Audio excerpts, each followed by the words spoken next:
Pagi itu, udara di Desa Cempaka, sebuah desa kecil di pedalaman Jawa Tengah, terasa begitu sejuk. Suara ayam berkokok mengiringi langkah kaki Pak Didi, seorang peternak sapi yang tinggal di dekat pesantren Al-Muhajirin.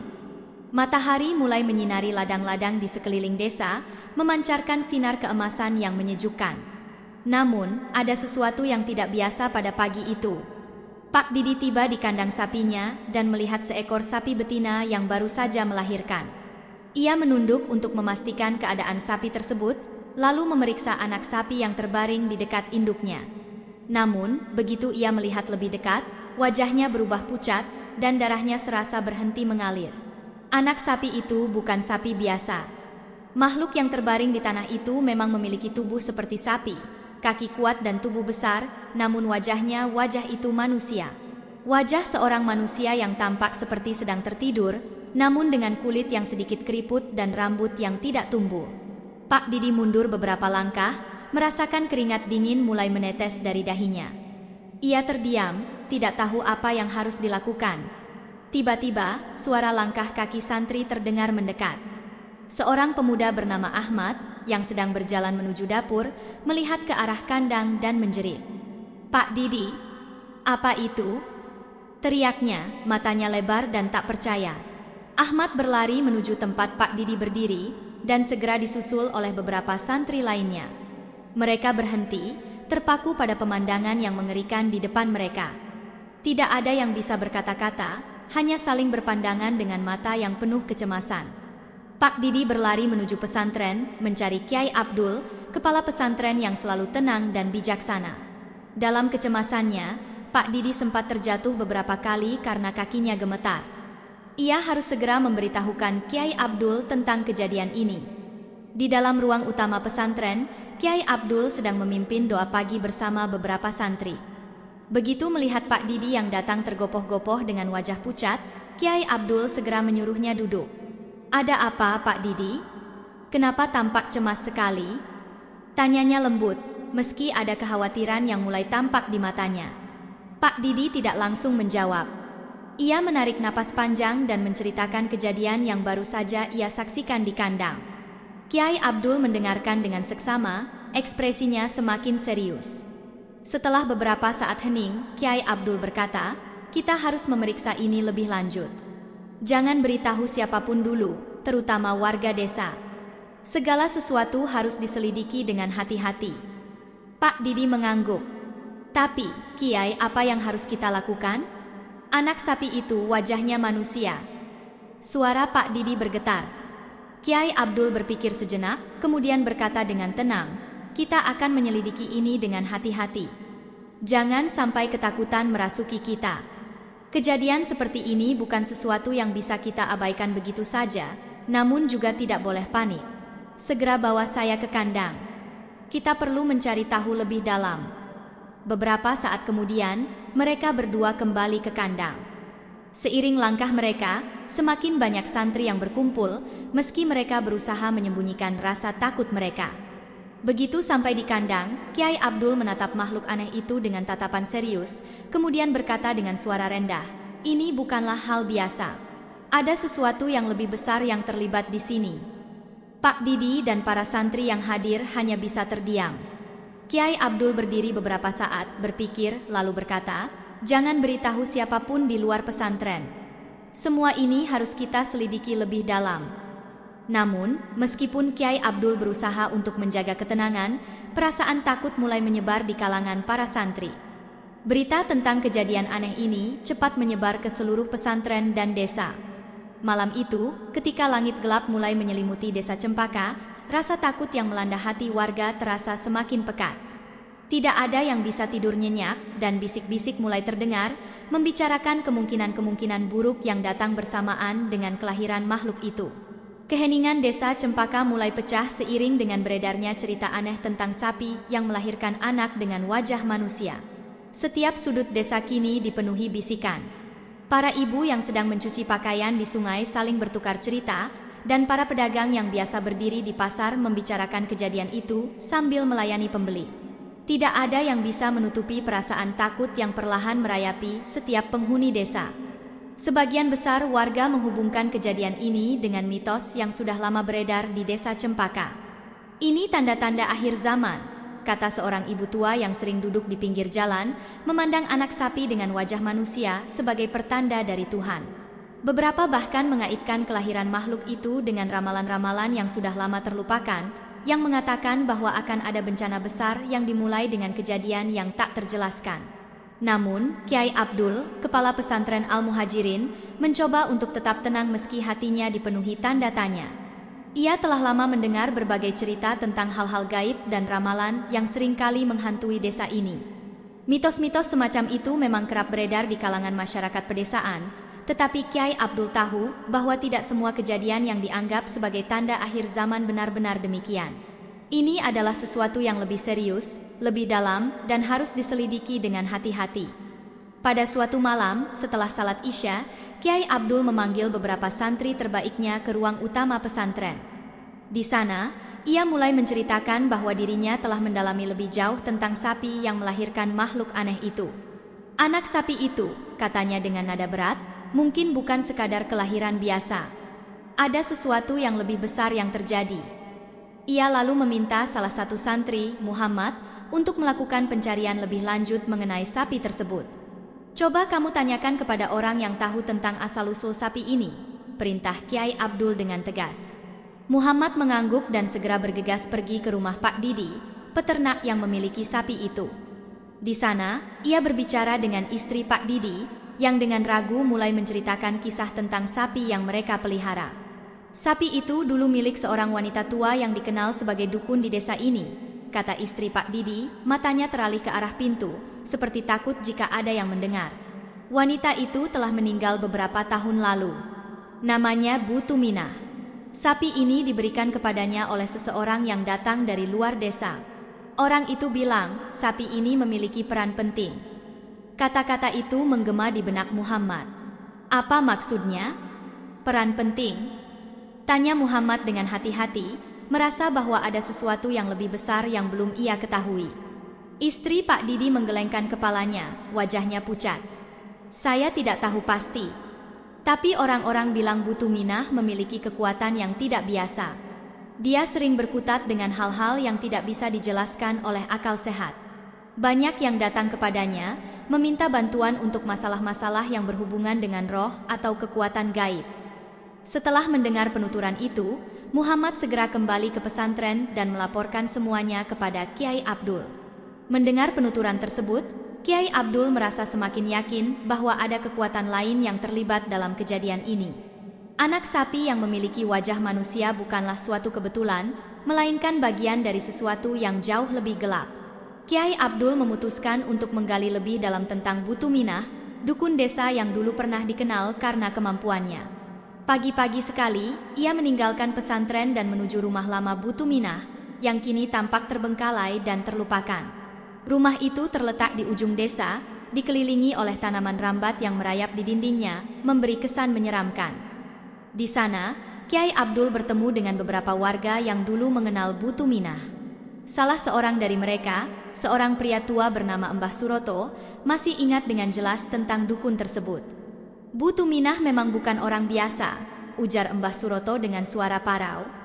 Dia mengerti tentang dunia lain, bisa berkomunikasi dengan roh, dan banyak yang datang untuk meminta bantuan. Tapi ada satu hal yang sangat saya ingat tentangnya. Ia pernah mengatakan bahwa anak sapi ini akan menjadi kunci dari segala yang akan datang. Kata-kata Mbah Suroto semakin memperdalam misteri yang melingkupi kejadian ini. Kyai Abdul merasa bahwa setiap langkah menuju kebenaran akan membawa lebih banyak pertanyaan. Anak sapi itu bukan sekadar makhluk aneh. Ia adalah bagian dari suatu peristiwa yang telah dipersiapkan jauh sebelum kejadian ini terjadi. Hari demi hari, anak sapi itu semakin besar. Dalam waktu yang begitu singkat, tubuhnya berkembang jauh lebih cepat daripada sapi biasa. Wajah manusia yang tampak tidak biasa itu semakin jelas terlihat, dengan mata yang tajam dan ekspresi yang seolah menyimpan sesuatu yang tidak bisa dimengerti. Beberapa kali, anak sapi itu menatap orang-orang yang datang mendekat dengan tatapan yang mengintimidasi, membuat siapapun yang melihatnya merasa tak nyaman. Di pagi hari, anak sapi itu sering terlihat duduk di sudut kandang, seperti sedang memandangi langit dengan tatapan kosong. Meski tubuhnya besar dan gagah, ada keanehan dalam caranya bergerak. Ia tidak tampak seperti sapi lainnya yang seringkali tenang dan lamban. Sebaliknya, ia bergerak lebih cepat, seperti ada kekuatan yang mempengaruhi tubuhnya. Warga desa yang datang untuk melihatnya merasa tercengang sekaligus ketakutan. Ada yang berkata bahwa anak sapi itu adalah jelmaan roh jahat yang kembali untuk menuntut balas. Beberapa yang lebih takut bahkan mulai menghindari jalan yang biasa mereka lewati, memilih untuk berjalan jauh agar tidak melewati kandang yang kini menjadi tempat yang terasa penuh misteri. Mereka berbisik tentang kisah-kisah lama yang menceritakan tentang roh-roh jahat yang bisa mengambil bentuk apapun, termasuk hewan. Seorang nenek tua di desa berkata, "Itu pasti pertanda dari dunia gaib, sesuatu yang jauh lebih besar sedang datang." Kiai Abdul, yang selama ini tetap tenang, merasa semakin gelisah. Meskipun ia berusaha menjaga agar tidak ada kepanikan di kalangan santri dan warga, hatinya tak bisa menahan kecemasan. Ia merasa bahwa kejadian ini bukanlah kebetulan belaka. Ada kekuatan yang lebih besar yang sedang bekerja di balik layar, dan mungkin ini adalah awal dari sesuatu yang jauh lebih mengerikan. Setiap malam, setelah salat tahajud, Kiai Abdul mengasingkan diri ke ruang pribadinya. Di sana, di bawah sinar temaram lampu minyak, ia mulai memanjatkan doa-doa dengan penuh harap. Ia memohon kepada Tuhan agar diberikan petunjuk, agar diberi kekuatan untuk menghadapi ancaman yang datang. Tidak hanya berdoa, Kiai Abdul juga mulai melakukan ritual-ritual tertentu, membakar kemenyan dan menyebarkan garam di sekitar pesantren sebagai bentuk perlindungan. Namun, meskipun sudah berusaha mencari petunjuk dengan cara spiritual, Kiai Abdul merasa ada sesuatu yang semakin tidak wajar dengan anak sapi itu. Suatu malam, saat ia melintas di sekitar kandang, Kiai Abdul melihat sesuatu yang membuat hatinya berdebar lebih cepat. Anak sapi itu, yang seharusnya tidak bisa berbicara, kini mengeluarkan suara. Bukan suara biasa, tetapi suara yang terdengar seperti manusia yang sedang berbicara dalam bahasa yang tidak dimengerti. Kiai Abdul menghampiri kandang dengan perlahan, hati-hati, dan mendekatkan telinganya ke arah anak sapi yang kini menatapnya dengan intens. "Apa yang kau inginkan?" Suara itu terdengar lebih jelas, meski tetap dalam bahasa yang asing. Anak sapi itu seolah mencoba berkomunikasi, tetapi kata-katanya terlalu cepat dan terdengar kacau, seperti sebuah mantra yang tidak dimengerti. Panik, Kiai Abdul mundur beberapa langkah. Ia kembali ke pesantren dengan perasaan semakin cemas. Ia tahu, ini bukan hanya sekadar makhluk aneh yang melahirkan wajah manusia. Ada kekuatan yang mengendalikannya, kekuatan yang tidak bisa ia pahami. Apa yang terjadi di sini? Pikir Kiai Abdul. Mengapa anak sapi itu bisa berbicara? Ia merenung sejenak, dan semakin lama semakin yakin bahwa ia harus mencari jawaban lebih dalam. Apa yang dimaksud oleh Butu Minah, dukun desa yang dulu merawat sapi itu? Apa peran yang dimilikinya dalam kejadian ini? Kiai Abdul merasa seolah waktu terus berjalan, dan ia semakin terjebak dalam misteri yang semakin menakutkan. Anak sapi itu terus bergerak dengan cepat di dalam kandangnya, menghindari pandangan para santri yang datang mendekat.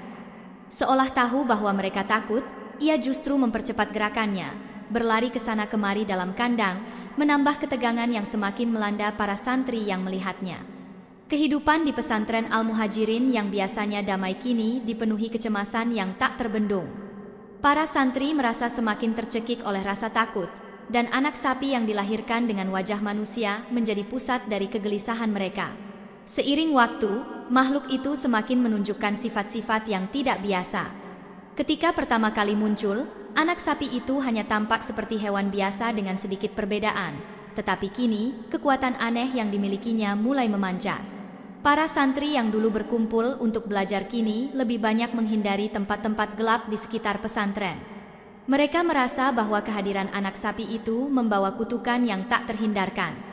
Beberapa dari mereka bahkan melaporkan melihat bayangan hitam bergerak di sekitar kandang, atau mendengar suara lirih yang terdengar seperti bisikan, namun tak ada yang mampu menjelaskan apa itu.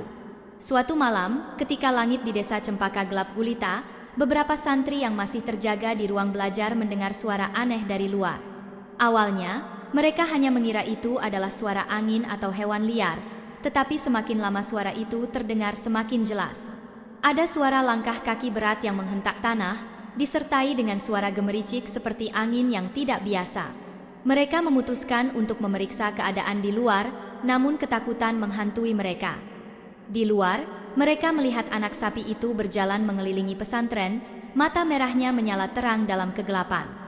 Keberadaannya yang tak wajar, bersama dengan sorotan matanya yang tajam, membuat mereka merasa ada sesuatu yang sangat salah.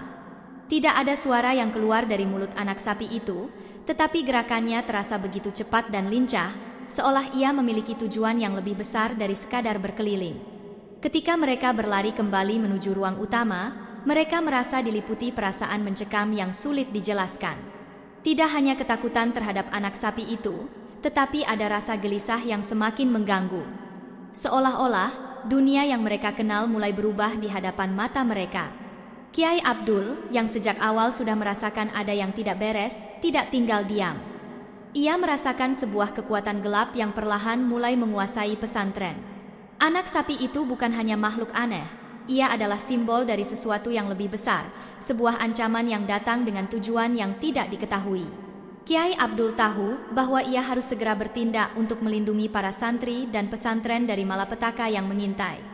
Malam itu, Kiai Abdul memutuskan untuk memanggil seorang ahli spiritual dari luar desa, seorang pria bernama Gus Rifai, yang dikenal memiliki kemampuan untuk menghadapi kekuatan gelap. Gus Rifai datang ke pesantren dengan segera setelah menerima permintaan Kiai Abdul.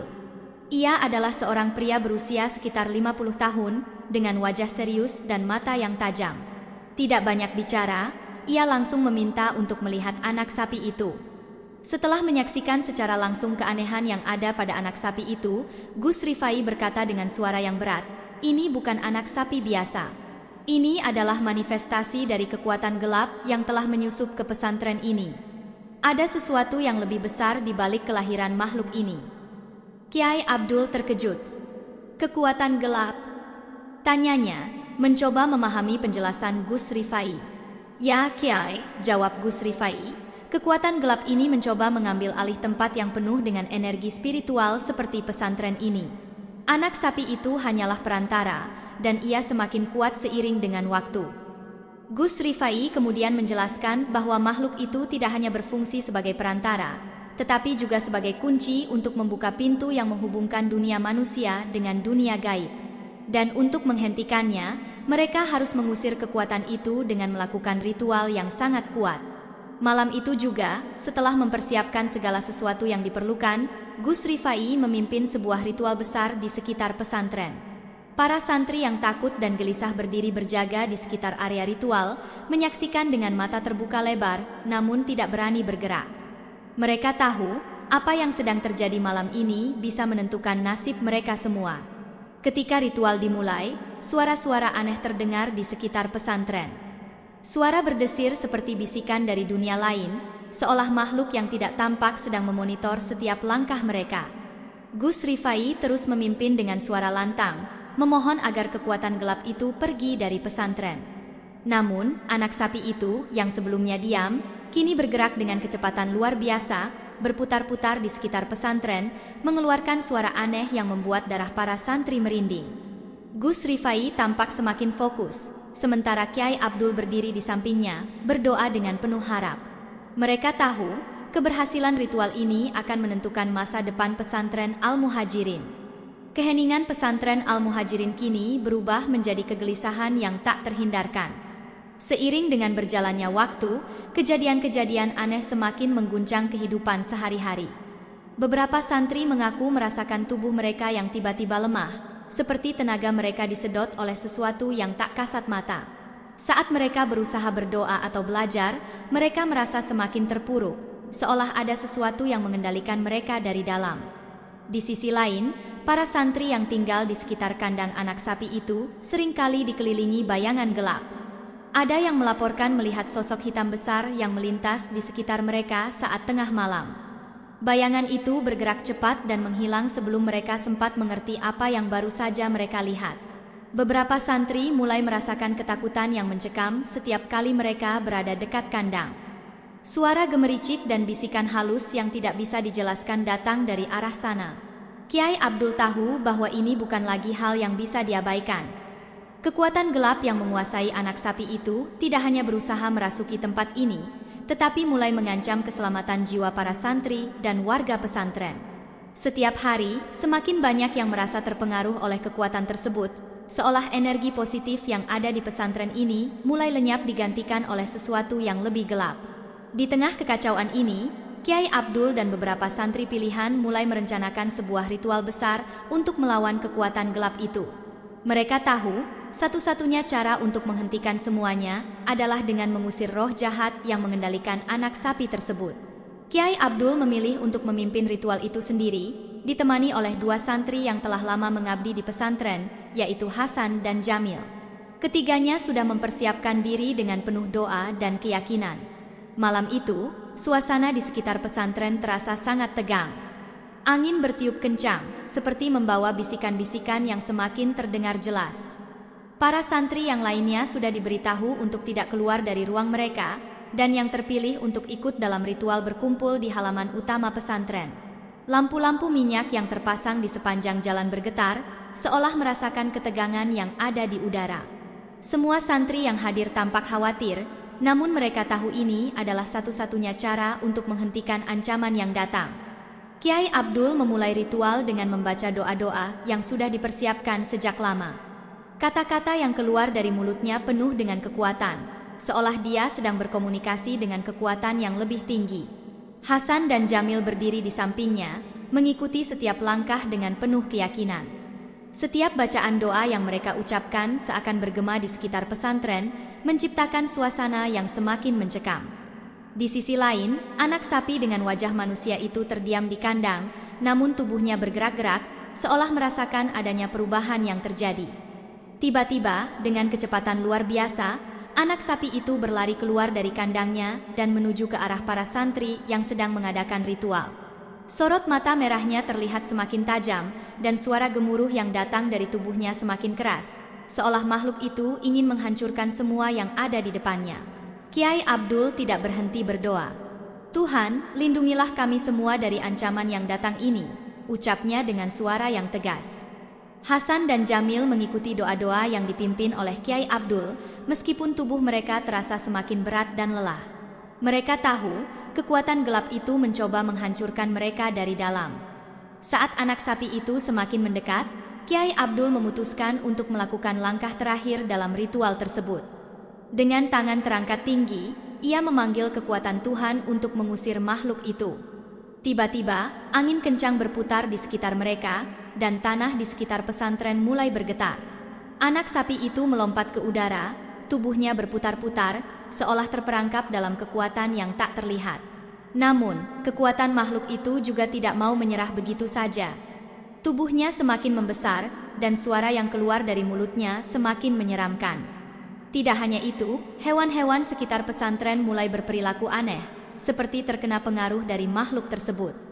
Ayam-ayam berkokok dengan liar, anjing-anjing menggonggong tanpa henti, dan bahkan beberapa kucing berlarian ketakutan. Kiai Abdul mengerahkan seluruh tenaganya, berdoa dengan sungguh-sungguh.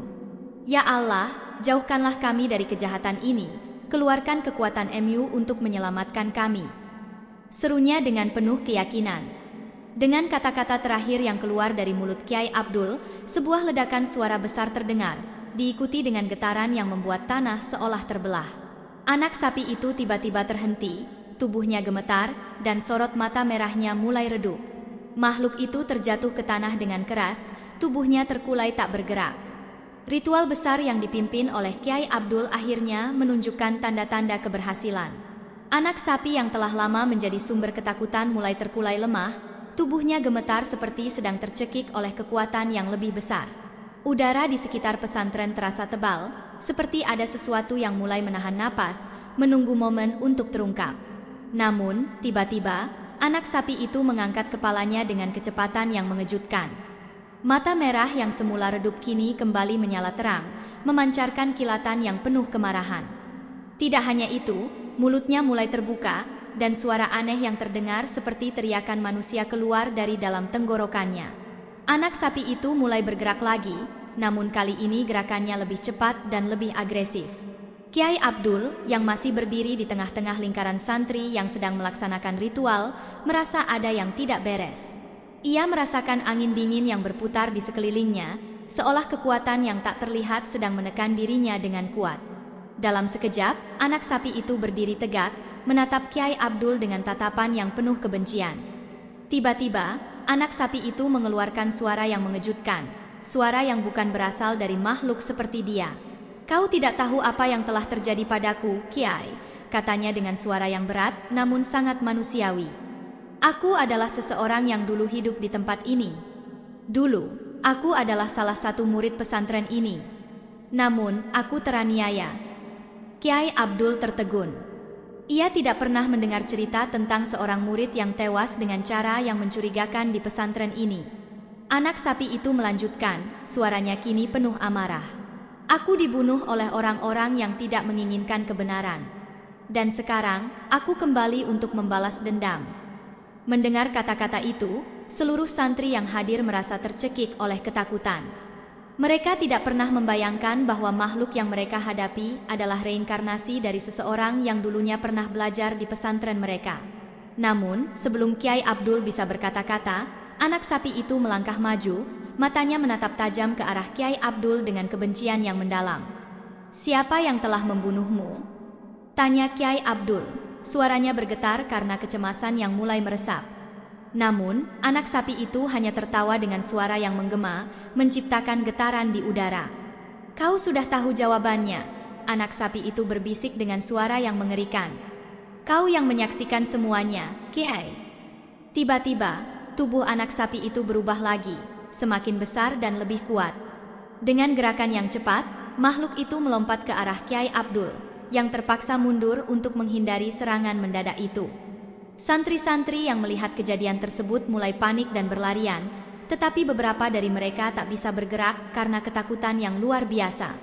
Kiai Abdul berusaha untuk tetap tenang, meskipun hatinya berdebar sangat kencang. Ia mencoba memusatkan pikirannya untuk mencari cara melawan kekuatan gelap yang kini menguasai anak sapi tersebut. Namun, makhluk itu tidak berhenti. Ia terus menyerang dengan kekuatan yang semakin besar. Setiap serangannya menciptakan gemuruh yang mengguncang tanah. "Kau tidak bisa mengalahkanku," teriak anak sapi itu. "Aku adalah bagian dari pesantren ini, dan aku akan menguasai tempat ini selamanya." Kiai Abdul merasakan kekuatan yang luar biasa dari makhluk itu, dan ia tahu bahwa anak sapi itu bukan hanya sebuah reinkarnasi biasa. Kekuatan gelap yang menguasainya sangat kuat, dan jika tidak segera dihentikan, pesantren ini bisa hancur. Dengan hati yang penuh keteguhan, Kiai Abdul mengangkat kedua tangannya, berdoa dengan seluruh kekuatan jiwanya. "Ya Allah, beri kami kekuatan untuk mengalahkan kebatilan ini," katanya dengan suara yang terdengar keras, menggetarkan seluruh pesantren. Namun, sebelum Kiai Abdul bisa menyelesaikan doanya, anak sapi itu tiba-tiba melompat ke arah Kiai Abdul, mengeluarkan teriakan yang sangat keras. Dalam sekejap, tubuh Kiai Abdul terhantam dengan kekuatan yang sangat dahsyat, membuatnya terjatuh ke tanah dengan keras. Tubuhnya terasa kaku, dan darah mulai mengalir dari lukanya. Santri-santri yang melihat kejadian itu tidak tahu harus berbuat apa. Mereka hanya bisa berdiri terdiam, menyaksikan Kiai Abdul yang terjatuh di hadapan makhluk yang dulu mereka anggap sebagai anak sapi biasa. Ketakutan dan kecemasan menyelimuti hati mereka, dan mereka tahu bahwa ancaman ini jauh lebih besar daripada yang pernah mereka bayangkan.